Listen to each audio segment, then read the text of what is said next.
Nous allons lire quelques versets pour nous mettre toujours dans le contexte avant d'entamer notre texte d'aujourd'hui. Verset 15 jusqu'au verset 21.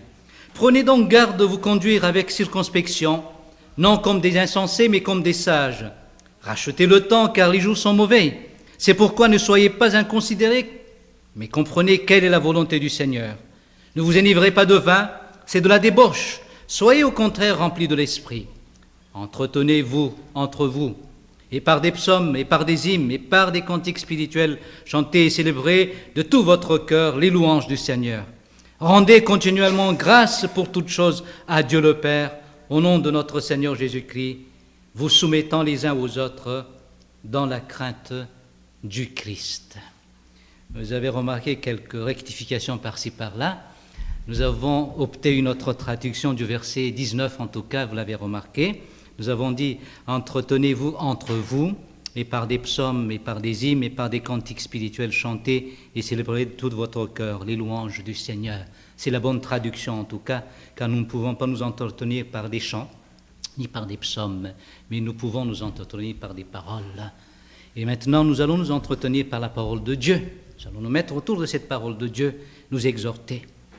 Et pour revenir encore à notre contexte de l'Épître aux Éphésiens, eh bien, je vais essayer de vous rappeler que le salut dans cet épître n'est pas de l'homme, mais de Dieu. L'emphase de l'apôtre Paul et l'accent de l'apôtre Paul dans cet épître, c'est que Dieu nous sauve. Le salut est de Dieu et pas de l'homme. Selon la logique humaine, en tout cas, nous avons un proverbe bien connu, ou bien une sorte d'adage bien connu, « Aide-toi et le ciel t'aidera ». Donc le salut s'obtient par nos efforts, le salut est accompli par les œuvres venant de l'homme. Et c'est la religion en général, en tout cas dans le monde où nous sommes. La religion où nous sommes est basée sur cette philosophie, qu'elle soit musulmane, comme a dit Valère tout à l'heure, ou bien bouddhiste, animiste, catholique, arménien. Eh bien, c'est une religion arménienne peut-être, mais le salut est toujours chez nous les humains. C'est nous qui devons faire quelque chose et Dieu va nous aider après, ou bien Dieu va nous sauver après. Donc le salut est par les œuvres. L'homme doit faire quelque chose pour être sauvé. C'est notre logique. Ça me rappelle une dame, une touriste qui était venue à Tamatave dans notre ville. Et étant donné que j'étais touriste dans ma vie, je trouvais toujours ça merveilleux de rencontrer des touristes aussi, puis leur parler. Moi, j'étais toujours content quand je voyage par-ci par-là. Les gens discutent avec moi, comme Myriam dans le train là. J'aime bien. Non pas placoter, mais j'aime bien discuter avec les gens, parler des choses de la vie, de tout. Et j'ai eu ce privilège de parler à cette dame, une Allemande luthérienne. Puis on a parlé des choses de Dieu, puis elle m'a dit clairement, la seule chose que je n'aime pas chez vous, les évangéliques, c'est que vous dites que quelqu'un qui a fait des efforts, qui a fait tout ce qu'il a pu faire, lorsqu'il sera mort et qu'il n'a pas accepté Jésus-Christ, il ne sera pas sauvé. Et pour vous, un brigand, il suffit qu'il croie au Seigneur Jésus, il sera sauvé. Je ne peux pas accepter ça, elle a dit. Je comprends très bien sa logique. Nous méritons notre salut, c'est la philosophie humaine, c'est la pensée humaine. Mais heureusement, la Bible nous dit que la pensée de Dieu n'est pas notre pensée. Et nous pensons que telle voie mène vers le salut, mais au contraire, ça mène vers la mort. C'est là que se trompent toutes les religions. Et on peut dire que les religions peuvent être divisées en deux, la religion par les œuvres d'un côté et la religion par l'œuvre de Dieu lui-même. C'est Dieu qui opère en nous le salut.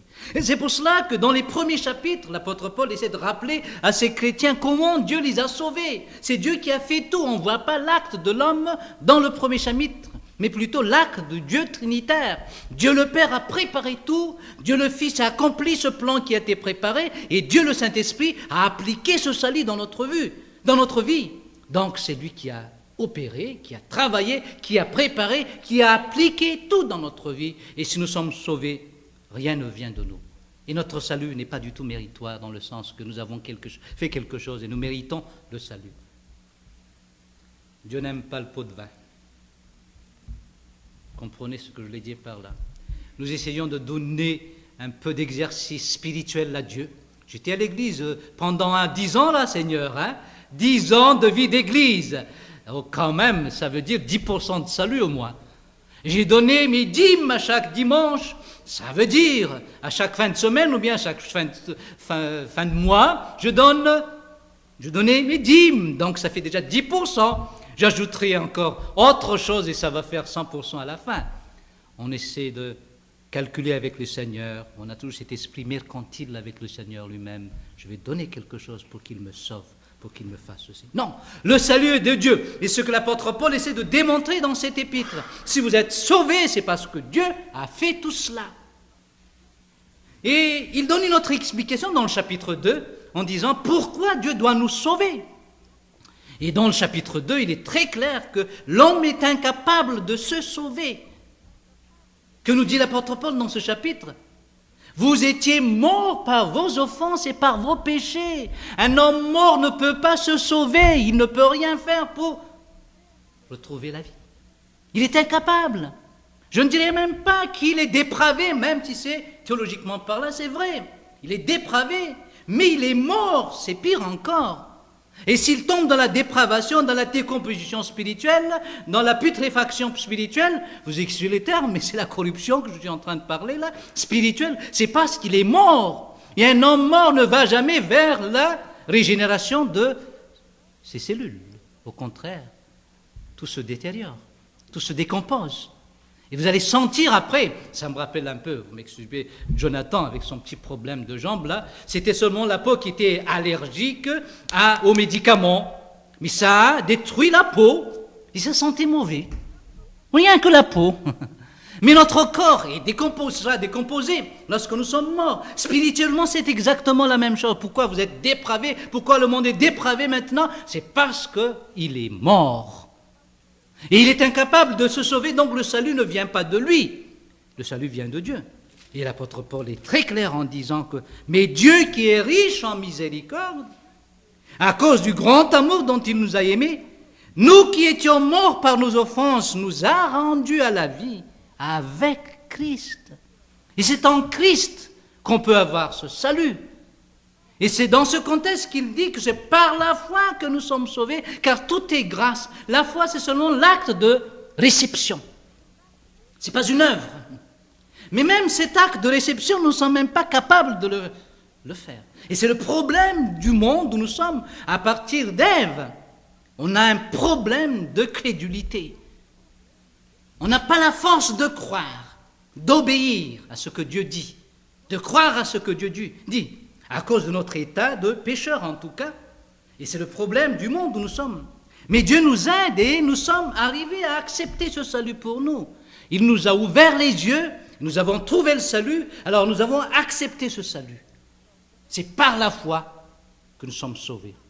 Et il dit clairement, car c'est par la grâce que vous êtes sauvés, par le moyen de la foi, et cela ne vient pas de vous, c'est le don de Dieu. Ce n'est point par les œuvres, afin que personne ne se glorifie. Le salut ne s'obtient pas par les œuvres. C'est par la foi, et c'est l'œuvre de Dieu seul. La foi, ce n'est qu'un acte simple de réception. Nous recevons ce don de Dieu, et la foi, en tout cas, est très importante. Mais l'apôtre Paul met aussi l'emphase sur le côté de la marche et des œuvres. Il dit que Dieu nous a créés de nouveau, car nous sommes son ouvrage, ayant été créés en Jésus-Christ pour de bonnes œuvres. Nous ne faisons pas les œuvres pour être sauvés, mais nous sommes sauvés pour faire les œuvres. Ne confondons pas tout.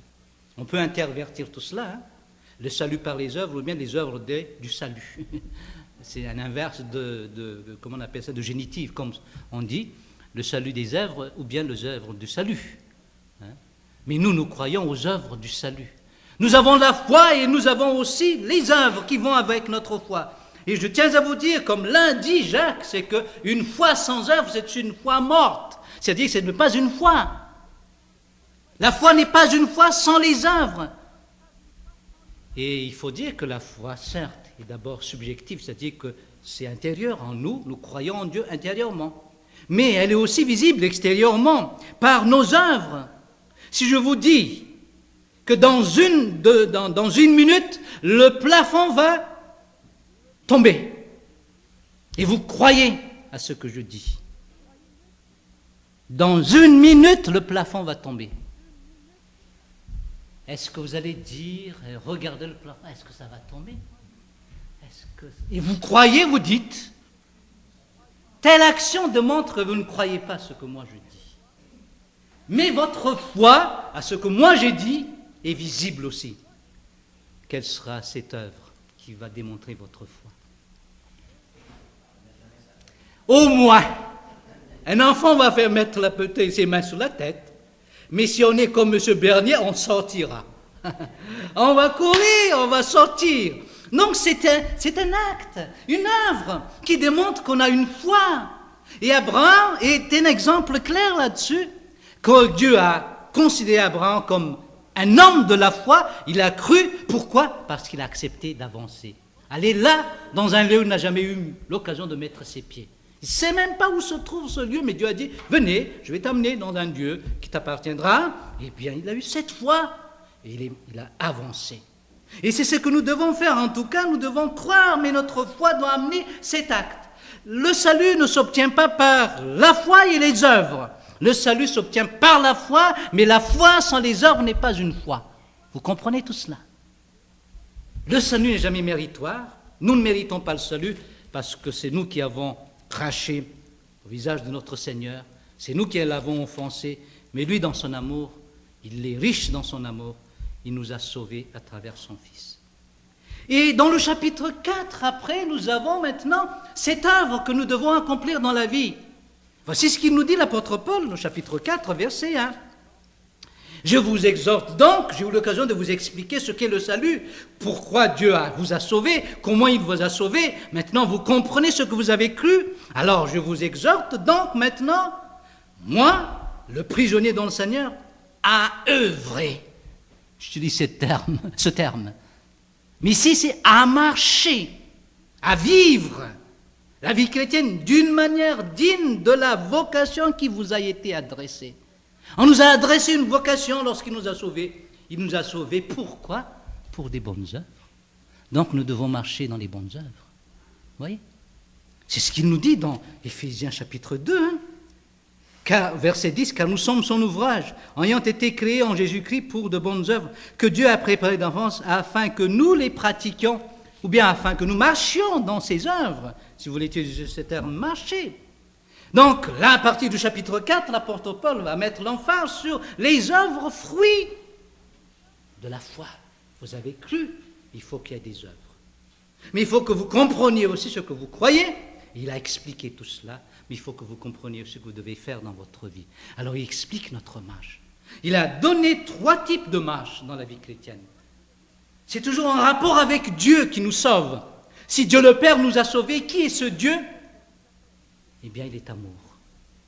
Et chapitre 5, verset 1, il nous dit, « Devenez donc les imitateurs de Dieu, comme des enfants bien-aimés, et marchez dans l'amour. » Dieu est amour, il nous a sauvés, logiquement nous devons marcher dans l'amour aussi.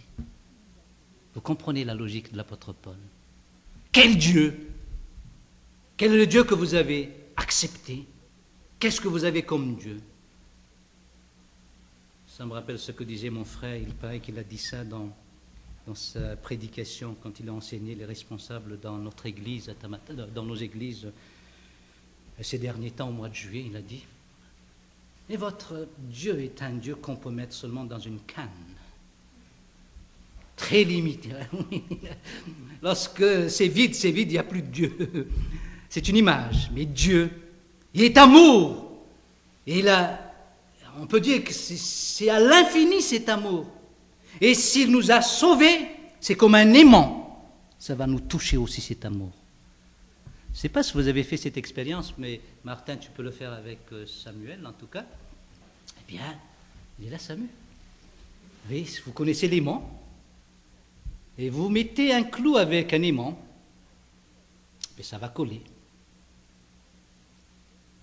Et enlevez le clou. Essayez d'utiliser ce clou et de prendre une épingle avec le clou. C'est possible? Non. Le clou seul, par lui-même, ne sera pas capable de prendre une épingle. Mettez-le côte à côte avec l'aimant. Et essayez de prendre une épingle avec ce clou. Eh bien, il sera capable de prendre une épingle. Vous comprenez, c'est très simple. Hein? L'aimant passe dans le clou aussi. Et le clou est capable de prendre une épingle. C'est comme le courant aussi. Et Dieu est ainsi dans son amour, il est amour. Alors c'est un courant d'amour qui va passer en nous aussi. Et nous allons marcher dans l'amour.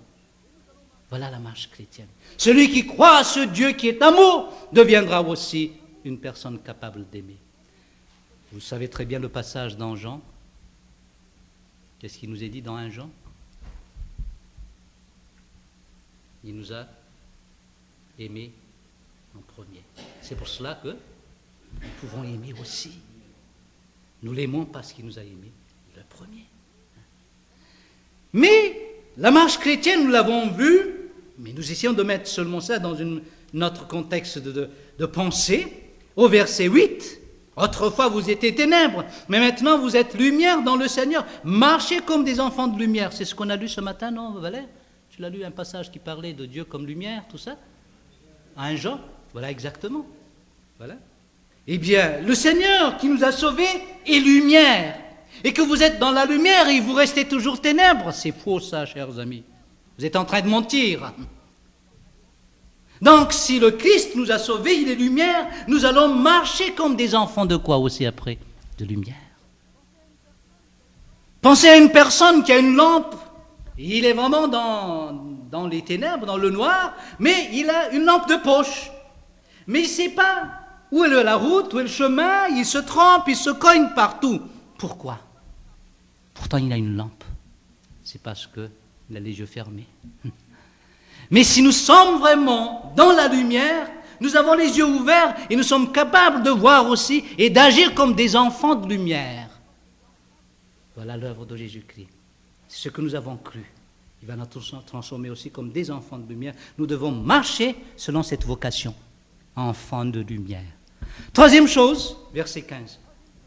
Prenez donc garde de vous conduire avec circonspection ou bien de marcher avec circonspection. Et ne vous enivrez pas, non comme des insensés, mais comme des quoi? Comme des sages. Le verset 18, ne vous enivrez pas de vin, c'est de la débauche, soyez au contraire remplis de l'esprit. Maintenant, nous devons marcher avec sagesse, car le Saint-Esprit est un esprit de sagesse. Christ est lumière, Dieu est amour, l'Esprit est sagesse. Alors, si vous avez cru à ce Saint-Esprit, eh bien, vous allez voir la sagesse aussi dans votre vie quotidienne. Vous allez marcher avec sagesse, non plus comme les insensés, mais comme des sages. Et c'est dans ce contexte que nous sommes arrivés, le contexte de la sagesse. On ne parle que de la sagesse jusqu'à maintenant. Être rempli du Saint-Esprit, c'est être sage, pratiquement parlant. C'est beau ce terme, soyez remplis du Saint-Esprit. Ah, je suis rempli du Saint-Esprit. Qu'est-ce que ça veut dire pratiquement? Ça veut dire être sage dans la vie. Marcher avec circonspection, racheter le temps, comprendre la volonté de Dieu. Voilà l'explication que nous avons pu donner. Cette expression, être rempli du Saint-Esprit, c'est d'être sage. Et nous sommes des enfants sauvés par l'esprit de sagesse. Eh bien, nous devons marcher aussi dans cette sagesse. Et la première manifestation de la sagesse se trouve où dans notre corps? Comment vais-je savoir si vous êtes sage ou non? Par vos paroles. Moi, quand j'entends Myriam, je vois une sagesse dans ses expressions tout à l'heure, les choses de Dieu, désir d'évangéliser quelqu'un. Mais les filles à son âge, là, ils ne vont pas qu'à leur charme, mais puis à leur... Mais excusez, mais c'est ça le monde où nous sommes. Il y a une autre sagesse. Je me rappelle très bien, je crois, cette fille n'a pas encore battu ton record, Myriam. Toi, tu étais sauvée à l'âge de 3 ans. Mais elle était sauvée à l'âge de 5 ans, je crois, cette fille. C'était à Rossainville. Mais je l'ai amenée pour des porte-à-porte, mais je tiens à vous dire qu'est-ce qu'elle avait comme sagesse. Elle avait, je crois, même pas 10 ans lorsqu'elle sortait avec moi pour l'évangélisation là. On sortait chaque mardi pour des évangélisations. Elle était restée toute seule, sans, comment dirais-je, collègue pour l'évangélisation. Et elle venait pour l'évangélisation. Hein. Alors j'ai dit, je te prends là, tu viendras avec moi. Moi j'étais seul aussi, on était allés ensemble. Mais quelle sagesse! Elle a rendu témoignage. Mais plus tard, elle m'a dit, mais Ara, tu m'as fait un coup, j'oublie jamais cela, tu m'as imposé le témoignage. Mais j'ai dit que le Seigneur l'a vraiment aidé, il y avait une sagesse, grâce à ce qu'elle a dit. Et même la dame qui a écouté, étonnée de voir que rien n'a été, disons, récité bêtement, comme si on lui a dit, réciter telle leçon, tu vas dire ça à cette dame après. Mais tout sortait spontanément d'elle. Il y a une sagesse. Lorsque nous venons dans le Seigneur, nous avons une sagesse. Mais on peut prendre Evelyne, dernièrement, mais elle m'a aidé à comprendre le psaume 73. Mais c'est une sagesse, ça. Elle a compris le psaume 73. Elle est devenue sage dans la manière de voir ses...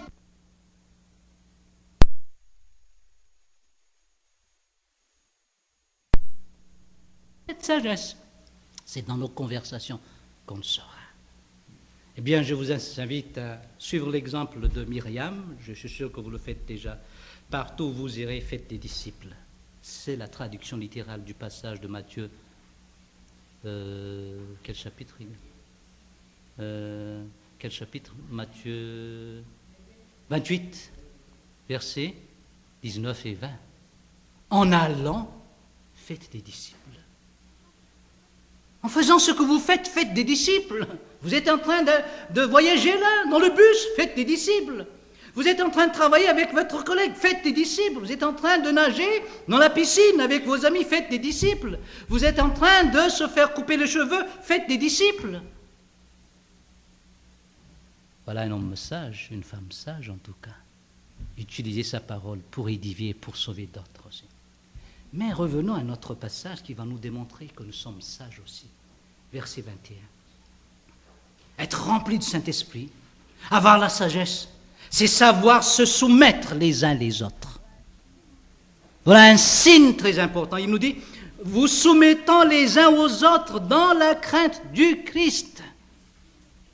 Vous soumettant les uns aux autres. Il y a la soumission. Comment vais-je connaître que vous êtes un homme sage? C'est dans votre soumission. Et ça, j'ai vu ça, dans ma vie en tout cas, dans mon ministère, j'arrive à discerner un homme de Dieu capable et incapable. Quand les jeunes viennent passer quelques mois de stage chez moi, je ne programme jamais au départ quelque chose, mais je les mets toujours dans la spontanéité. Bon, dimanche, c'est samedi, dimanche, c'est toi qui vas prêcher. Comme ça. Et dès qu'ils commencent à agir, mais je n'ai pas confiance à cette personne. Il n'y a aucune soumission.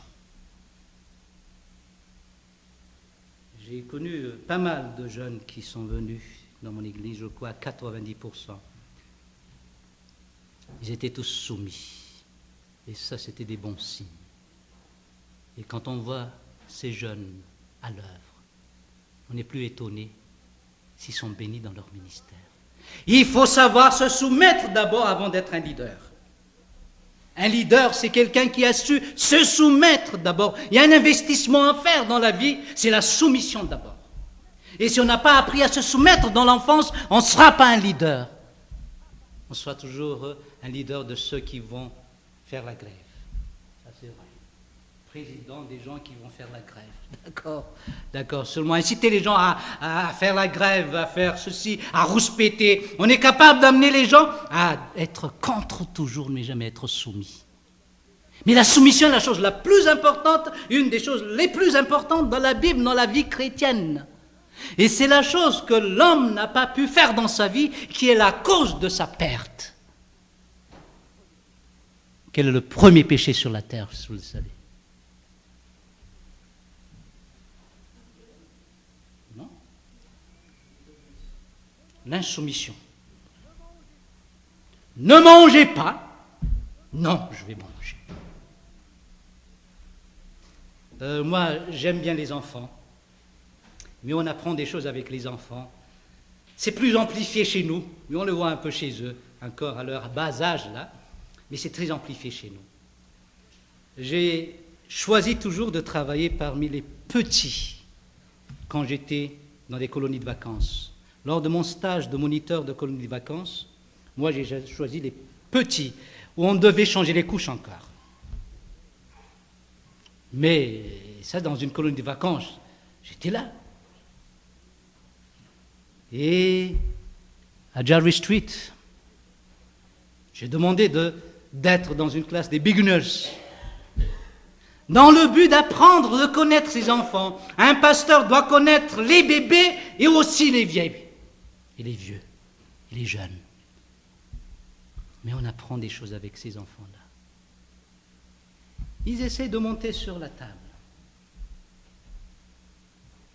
Quand vous ne dites rien, vous laissez faire comme ça, vous regardez seulement avec un regard non pas approbateur.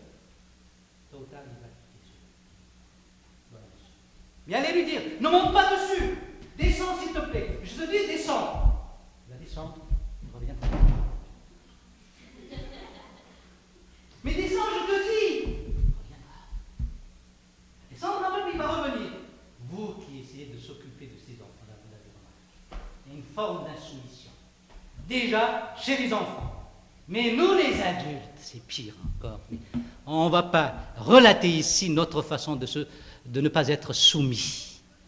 Mais c'est le problème de l'homme, je tiens à vous dire. Nous sommes insoumis. Et lorsque nous venons au Seigneur, nous devenons sages et nous sommes soumis après. L'insoumission, chers amis, ce n'est pas un signe de l'œuvre du Saint-Esprit, c'est un signe de l'œuvre du diable. C'est le diable qui a manipulé Ève, elle est devenue insoumise. On a étudié ça hier, la manipulation de Satan. Un vrai manipulateur, il n'a pas dit à Ève, va manger le fruit de cet arbre. Non, il n'a pas incité à Ève, ni dicté à Ève ce qu'elle doit faire. C'est Ève qui a décidé par elle-même, mais seulement Satan a manipulé derrière. Et si nous sommes là pour être contre quelqu'un, pour ne pas être soumis, soit à nos parents, soit à notre mari, soit à notre pasteur, soit de notre directeur, soit d'autres personnes, c'est l'œuvre du diable, chers amis. Nous n'hésitons pas à le dire. Ce n'est pas l'œuvre de Dieu. Vous avez beau apporter nos ans, c'est parce que, non, aucune raison. Nous sommes appelés à être soumis. Nous devons nous soumettre. C'est ce que nous ne pouvons pas faire, c'est que nous sommes incapables pour cela, mais Dieu nous incite à nous soumettre. Et nous sommes capables parce que nous avons l'esprit de sagesse qui nous donne cette force de se soumettre. Est-ce que c'est difficile de se soumettre à son mari, chère madame? C'est difficile? Avouez-le, dites la vérité, avouez-le. C'est facile ou c'est difficile? Hein? Ce n'est pas facile. Il y a maintes raisons. Demandez la même question à vos enfants aussi. Qu'est-ce qu'ils vont dire? La même réponse. Humainement parlant, nous sommes créés dans un sens, non pas créés, mais nous sommes, à cause de notre péché, des insoumis. Et comme nous dit la Bible, des enfants de rébellion. On a toujours envie de se rebeller. Dire non. À Drummondville, en 77, je crois, je ne me trompe pas, j'ai eu l'occasion d'être dans une famille, nous avons eu une étude biblique, et j'ai remarqué une petite fille qui était là. Mais elle a trouvé la force du non. Puis sa mère lui dit, mets ta robe là, une telle plutôt. Nous allons pas. Non. Bon, mets tes pantalons alors. Non. Mais ceci alors, non. Tout ce que sa mère disait, la réponse était toujours la même, non, non. Elle a trouvé la force du non. Et c'est sa mère qui se soumettait. Et je tiens à vous dire, même si nous sommes incapables de se soumettre, nous sommes capables de se soumettre. Mais dans la mauvaise place en tout cas. Mais ce sont les parents qui se soumettent maintenant. Mais vous êtes soumis à vos enfants. C'est pas vrai, non? Vous pliez devant vos enfants. Non, je n'aime pas ça, j'aime pas. Il ne faut pas que tu mettes de l'oignon dans mon plat.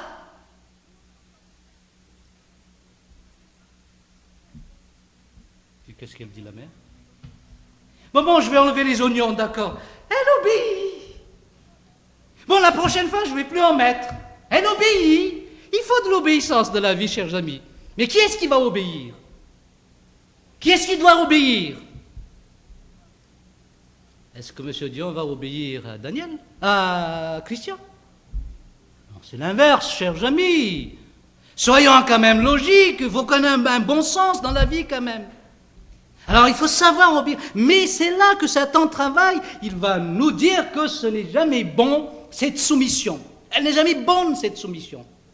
Ne vous soumettez pas, c'est ça qui est bien, parce que vous devez penser à vous-même. Là vous avez, comme il a dit à Ève, Dieu ne veut pas que vous soyez comme lui.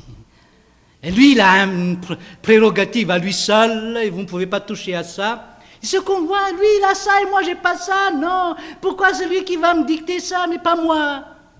Problème entre mari et femme, problème entre parents et enfants, problème entre patrons et travailleurs, problème entre enseignants et étudiants, problème partout, nous voyons cela, l'insoumission.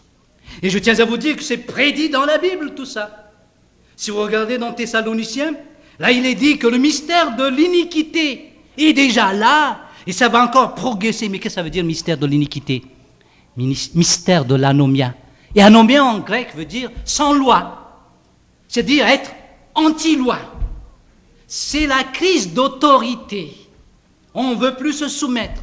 Mais en plus, on essaie de mettre la loi pour nous garder dans cette façon de voir. C'est le problème de ce monde. Eh bien, qu'est-ce qu'il nous dit l'apôtre Paul? Vous soumettant les uns aux autres. Dans l'Église, alors, il faut une soumission, chers amis. Les uns aux autres. Qu'est-ce que ça veut dire? Eh bien, vous savez très bien qu'on va préparer un repas ce soir. Qui est responsable du repas ce soir? Suzanne. N'allez pas prendre l'initiative et organiser tout ce qu'il faut faire ce soir juste après, comment dirais-je, après le culte. Vous devez vous soumettre à qui? Même M. Bernier. Même M. Bernier. Même Mme Gingras, qui est une femme très capable, je sais bien, qui sait comment cuisiner, qui sait comment arranger les choses, qui sait comment faire ceci, cela. Vous n'êtes pas la responsable, elle est la responsable. Vous devez vous soumettre à Suzanne. Vous voyez là, un exemple très pratique. Qu'il y a quelqu'un qu'on essaie d'amener à prendre une responsabilité dans l'Église, nous devons nous soumettre à cela. C'est lui qui organise tout, c'est lui qui va faire tout, et nous allons nous obéir. Nous pouvons conseiller la personne, ça c'est autre chose, mais prendre sa place, ce n'est pas être soumis. Et nous avons toujours cette réaction d'insoumission. On ne va pas être dirigé par qui que ce soit. On va être toujours celui qui dirige. Mais il y a toujours une contradiction chez nous. Nous ne voulons pas qu'il y ait de l'autorité, mais en réalité, c'est nous qui voulons être l'autorité. Et nous croyons qu'il faut de l'autorité, alors. Vous êtes sûr qu'il faut de l'autorité? Mais l'autorité, c'est vous maintenant. Pourtant, vous n'êtes pas la responsable ou bien le responsable désigné pour cela. Ça, c'est un côté très pratique. Il y a d'autres choses aussi dans l'Église qu'on peut prendre. Valère va nous dire, nous allons nous lever pour chanter. Vous allez vous asseoir. Levez-vous, moi je m'en fous. Mais c'est une insoumission, ça. Dites-moi si j'ai dit faux. C'est vrai ce que j'ai dit ou c'est pas vrai? On est venu ici pour faire quelque chose ensemble. On vous dit, asseyez-vous. Moi, j'ai envie de rester debout. Vous restez debout, là, comme une chandelle, comme celle-là. Mais c'est une insoumission. Lorsque vous êtes dehors, vous pouvez faire ce que vous voulez. Mais si vous êtes ici, s'il y a quelque chose qu'on va faire ensemble, on va nous dire, on va faire ceci, allons ensemble, faisons-le. Moi, je vous laisse m'asseoir tout à l'heure. Non pas parce que j'ai lu le verset, mais je me sentais un peu étourdi, un tout petit peu. Ouais. Alors j'ai dit, je vais m'asseoir. Je ne sentais pas le dernier chant, je ne sais pas si vous l'avez remarqué. Mais j'ai dit, non, de toute façon, je vais encore rester debout après. Pourquoi pas question de minutes. Je me suis resté debout parce que celui qui dirigeait nous a dit, levons-nous pour le chanter. Mais pensez un peu à ces insoumis. dans l'église, et nous sommes tous insoumis. Valère va nous dire, nous allons chanter le cantique 78. Et vous tournez votre page dans 60. Et vous chantez le cantique numéro 60 au lieu du numéro 78. C'est l'anarchie, chers amis. Evelyne va chanter 60, Annie va chanter 80, Joanne va chanter 20. C'est la, comment on appelle ça en termes techniques musicaux? Cacophonie. Et Dieu n'est pas un Dieu de désordre. On est là pour ça. Fermons les yeux, on va prier. C'est une insoumission. Je donne des exemples comme cela pour nous dire que nous devons nous soumettre entre nous. Mais un passage dans la Bible qui est très clair, qui est très important. Je vais mettre l'emphase là-dessus. Tournez votre Bible.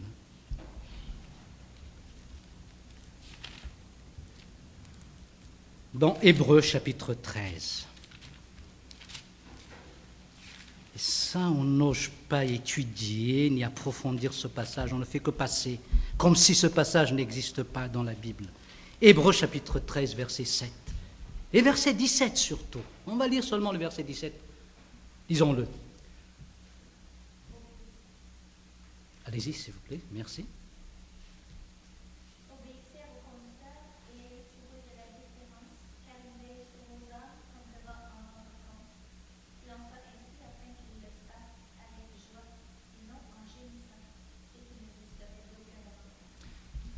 Ma version, c'est celle-ci. Pasteur, obéissez à votre Église. Ayez pour elle de la déférence, car c'est elle qui veille sur votre âme, comme devant en rendre compte. Qu'il en soit ainsi, afin que l'Église le fasse avec joie, et non avec gémissant, ce qui ne vous serait d'aucun avantage. Voilà ma version. Qu'est-ce qui est très postmoderne dans les deux versions? Qu'est-ce que je dis par postmoderne? D'actualité. Qui est-ce qui doit obéir? Ah oui, mais moi je dis, veille sur autre chose aussi même, des fois, pour dicter s'il doit prêcher, ce qu'il doit faire, hein? Non pas seulement sur son salaire. Et des fois, parce que nous donnons de l'argent, nous osons. Légalement par là, ça ne tient pas debout, chers amis. Car c'est parce qu'une société paye un directeur que la société a le droit de faire quoi que ce soit à ce directeur. Non. Et lorsque vous donnez votre argent, ce n'est plus à vous. Donner, c'est... Les enfants, les jeunes, donner, c'est... Et reprendre ça, c'est quoi? C'est voler. Donner, c'est à Dieu. C'est une affaire de Dieu. Mais là, nous osons mettre notre autorité sur celui-là parce que nous le payons. Et il paraît que c'est l'argent qui est plus important que la parole de Dieu qu'on vous donne. Est-ce que vous pouvez acheter les choses spirituelles? Qui est-ce qui a voulu l'acheter? Il a perdu son âme. Simon, le magicien. Il a voulu acheter ça, mais il a perdu son âme.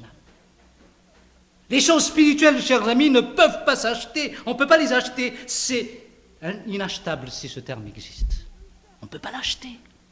C'est plus cher que votre argent. Et vous ne pouvez pas payer ça. Vous avez beau faire quoi que ce soit. Donc, ne mettez pas l'emphase sur ce point-là, car c'est une des raisons nous osons ne pas nous soumettre au pasteur. Je me rappelle très bien ce que disaient quelques membres de notre Église, les troublemakers, comme on dit. Ça existe aussi chez nous. Hein. Trouble fait. Nous n'allons pas donner notre argent à cette Église. Ils envoient leur argent dans d'autres églises. Et ça, c'était juste quelques mois avant le bilan, dans le but de démontrer que l'Église est en train de couler. C'est parce qu'ils n'aiment pas aussi peut-être le pasteur. Chose étonnante, ce jour-là, lorsqu'on a fait le bilan, on avait à peu près 1 500 000 de bénéfices. De bénéfices en francs malgaches. Chose étonnante. Vous ne pouvez pas jouer avec Dieu. Vous jouez avec Dieu en faisant tout cela. Non pas avec l'homme de Dieu, non. vous êtes en train de perdre votre âme en faisant cela. Vous voulez acheter Dieu. Non, les choses spirituelles ne s'achètent pas. Maintenant, revenons à ce passage. Obéissez à vos conducteurs. Il faut être soumis. Le terme obéir et se soumettre veut dire se mettre sous le système. On peut le traduire ainsi. Hypotasso, se tasser sous. Se mettre sous un système. Et Dieu met un système. Par exemple, il a institué le mariage. Dans le mariage, vous devez vous soumettre à ce mariage. Et tout ce qui est dans le mariage doit être compris par vous et vous devez être soumis à tout cela. Eh bien, dans le mariage, en tout cas, c'est le marié qui est le chef de la famille. Donc la femme doit être soumise à son mari. Voilà ce que la Bible nous enseigne. Dans le domaine du travail, dans la politique aussi, dans le gouvernement d'un pays, nous devons nous soumettre aux autorités, qui qu'ils soient. Nous devons nous soumettre. Et se mettre sous le système. Et dans l'Église, il y a un système que Dieu a ordonné. Quel est ce système? Il a donné des conducteurs. Sinon, ils ne sont pas conducteurs. Pensez à un chauffeur de camion. Et que l'Église est derrière dans le camion. Puis il y a d'autres qui sont devant, près du conducteur. Et c'est l'Église qui paye le chauffeur. Et parce qu'ils ont payé, ils sont prêts à payer le chauffeur, c'est eux qui veulent prendre le volant aussi. Ils se mettent à 5 pour prendre le volant. Et ils vont dire à ce chauffeur, c'est nous qui payons ton salaire, hein, tu dois nous obéir. Non, chers amis, ça ne marchera pas même dans la vie courante. Ayons du bon sens. Et dans l'Église, nous avons des conducteurs. Et la Bible nous dit, obéissez à vos conducteurs. Et ayez pour eux de la déférence. Cherchez ce terme, qu'est-ce que ça veut dire? Car ils veillent sur vos âmes comme devant en rendre compte. Je ne dois pas rendre compte à l'Église, c'est à Dieu que je dois rendre compte. Au ministère, mais pas à l'Église. L'Église n'est pas mon boss. Mon boss, c'est qui? C'est Dieu. Et c'est plus dur avec Dieu, je tiens à vous dire. Hein, car là, avec lui, on n'a pas le droit et on ne peut pas faire des magouilles. Hein. Avec l'Église, on peut cacher quelque chose. Hein. On peut faire comme ci, comme ça, parce que vous êtes humain. Mais avec Dieu, non. Il est capable de connaître tout ce que vous faites. Donc c'est encore plus tremblant. Ça emmène encore une crainte davantage devant le Seigneur lorsque c'est lui qui va regarder ce que nous faisons. Et qu'il en soit ainsi, afin qu'il le fasse avec joie. Oh, j'aimerais bien que Daniel, un de ces jours, reprendra le travail dans l'Église, M. Bernier, et le fera avec joie. Je suis sûr qu'il a déjà fait avec joie jusqu'à maintenant, mais qu'il le fasse avec joie. Non en gémissant, ce qui ne serait d'aucun avantage pour l'Église en tout cas. Il a besoin de votre soutien par la soumission simplement. Être soumis. Retournez dans votre livre encore, dans la Bible, dans Philippiens chapitre 2, verset 29.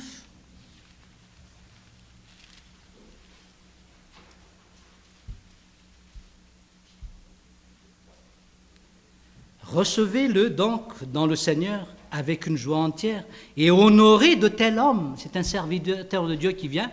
Et honorez de tel homme. Il y a une soumission devant cette personne. Et un dernier passage dans 1 Pierre, chapitre 5, verset 5. 1 Pierre, chapitre 5, verset 5. De même, vous qui êtes jeunes, soyez soumis aux anciens. Dans la logique de la vie, un jeune doit être soumis à un ancien. Ça, c'est la logique de la vie d'abord. Mais ici, on parle des anciens dans l'Église. Et quand on parle des jeunes, on parle de l'Église, des chrétiens. De même, vous qui êtes jeunes, soyez soumis aux anciens et tous, dans vos rapports mutuels, revêtez-vous d'humilité. Car Dieu résiste aux orgueilleux, mais il fait grâce aux humbles. Voilà ce que nous devons faire dans l'Église, nous soumettre. J'ai donné quelques exemples sur la soumission que nous devons avoir devant un responsable dans l'Église à qui on a donné une responsabilité. Mais nous devons aussi être soumis aux responsables, aux officiels que Dieu a donnés dans l'Église, aux conducteurs. Mais lorsque nous ne sommes pas insoumis, nous ne sommes pas soumis, pourquoi? Voilà la grande question. Et c'est l'apôtre Paul qui donne la réponse. Retournez dans Éphésiens. L'insoumission, c'est un signe de quoi? Éphésiens chapitre 5, verset 21. Lisez-le, s'il vous plaît.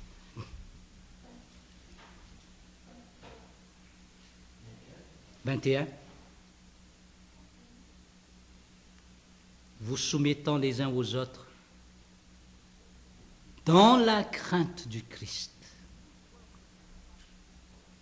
Pourquoi vous êtes incapable de vous soumettre?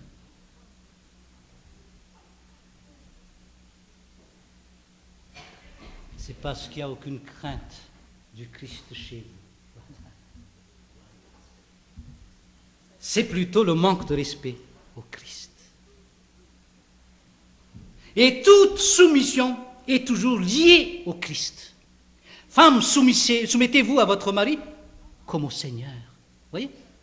Enfants, obéissez à vos parents selon le Seigneur.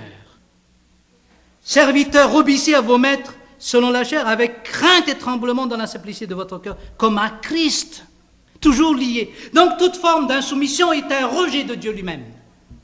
Et je ne crois pas que quelqu'un qui vit dans l'insoumission est un enfant de Dieu. Ça, je ne crois pas. Nous pouvons tomber dans l'insoumission, mais si nous vivons dans l'insoumission, nous ne sommes pas enfants de Dieu. L'Esprit de Dieu n'est pas en nous, car nous n'avons pas cette sagesse de savoir se soumettre. Si vous avez la foi en ce Dieu qui vous a sauvé, votre vie doit être changée selon ce Dieu. Il est un Dieu de sagesse. Et quel est le commencement de la sagesse? La crainte de l'Éternel, c'est écrit aussi dans le Nouveau Testament. Si vous voulez être sage, craignez l'Éternel et vous allez être soumis. La solution, c'est d'être soumis au Seigneur d'abord. C'est d'avoir la crainte du Seigneur et vous allez être soumis à votre père, à votre mère, à votre mari, à votre pasteur, à celui qui est responsable. Le problème est là. C'est très spirituel. Vous avez beau m'apporter des arguments pour dire que vous avez droit de vous mettre à la désobéissance, vous n'avez aucune raison valable. C'est un signe d'insoumission envers le Seigneur lui-même. Vous ne craignez pas Dieu. Et vous n'avez même pas honte des autres là, par exemple, si je donne l'exemple là tout à l'heure, que Valère va nous dire, nous allons chanter, on va faire ceci, on va faire cela. Et moi je viens faire le contraire. Mais c'est en réalité, c'est Dieu que je ne respecte pas. Ce n'est pas Valère, c'est Dieu. Et je n'ai pas honte. Donc c'est un problème entre Dieu et moi. C'est mon salut qui est là-dedans. Est-ce que je suis sauvé? Car lorsque je suis sauvé, j'ai ce désir d'être soumis aux autres. Désir d'être sage dans la vie et d'être soumis. Donc aujourd'hui, la sagesse et la soumission est synonymique, chers amis. Si vous êtes soumis, vous êtes sage, et si vous êtes sage, vous serez soumis. Et la sagesse commence par la crainte de l'Éternel. Alors, craignons l'Éternel. Ça veut dire que nous devons accepter Jésus-Christ comme notre Seigneur et Sauveur. Et lorsqu'il est notre Sauveur, eh bien, il sera capable de nous aider à être soumis. Avant Ève, elle était déjà insoumise. Hein? C'est ça, non? Maintenant, c'est pérennisé dans la vie des femmes. Les femmes sont insoumises à leur mari. Et c'est pour cela que Christine a dit tout à l'heure, elle a de la difficulté à se soumettre, car il y a toujours les séquelles un peu d'Ève, là derrière. Mais lorsqu'on est dans le Seigneur, il nous donne ce désir d'être soumis et de trouver la joie dans la soumission. Et je tiens à vous dire que lorsqu'on se soumet à ce que Dieu a établi, on est dans la sécurité et dans la paix. On est dans la sécurité et dans la paix lorsque vous soumettez à cela. C'est comme une loi. Dieu a établi une loi. Soumettez à cette loi et vous n'aurez pas de problème. La loi, c'est que nous devons marcher avec les pieds. Vous dites, non, moi je vais marcher avec les bras maintenant. Allez, commencez à marcher avec vos bras, vous serez capable, mais seulement pour quelques minutes, maximum quelques heures. Mais vous ne ferez pas vivre ainsi. Ça va amener des troubles dans votre vie. Et quand vous allez manger, c'est sûr que le système va faire toujours monter ce que vous allez manger. C'est automatique ça, même si vous avez la tête en bas, le repas descendra toujours dans l'estomac. Mais ce sera compliqué. Et nous compliquons la vie dans l'insoumission, chers amis. Si vous avez des problèmes dans le couple, eh bien c'est un problème d'insoumission. Soumettez-vous. Et vous allez trouver la paix, la joie. Ça réglera tout, cette soumission. Les enfants, vous avez des problèmes. Vous pensez que vos parents sont comme ci, comme cela. Soumettez-vous à vos parents. Vous allez trouver la joie et la paix. Et moi, j'ai vécu cela. La soumission apporte la paix et la joie. Mais quand vous n'êtes pas soumis, vous allez souffrir. Vous deviendrez malheureux. Au moment où vous n'êtes pas en train de se soumettre, vous êtes déjà malheureux. Vous êtes déjà malheureux là au moment où vous n'êtes pas soumis. Donc, soyons soumis. Soumettons-nous les uns aux autres, comme dit l'apôtre Paul, mais dans la crainte du Seigneur. Que nous acceptions Jésus-Christ comme notre Seigneur, c'est la première crainte en tout cas. Accepter Christ comme Seigneur et Sauveur. Mais lorsque nous sommes sauvés, c'est avoir cette crainte permanente chez nous du Christ. Craignons le Seigneur. Mais lorsque nous craignons le Seigneur, nous n'oserons pas désobéir dans notre vie. Ce sera impossible parce que nous craignons notre Seigneur. Et nous n'allons pas désobéir.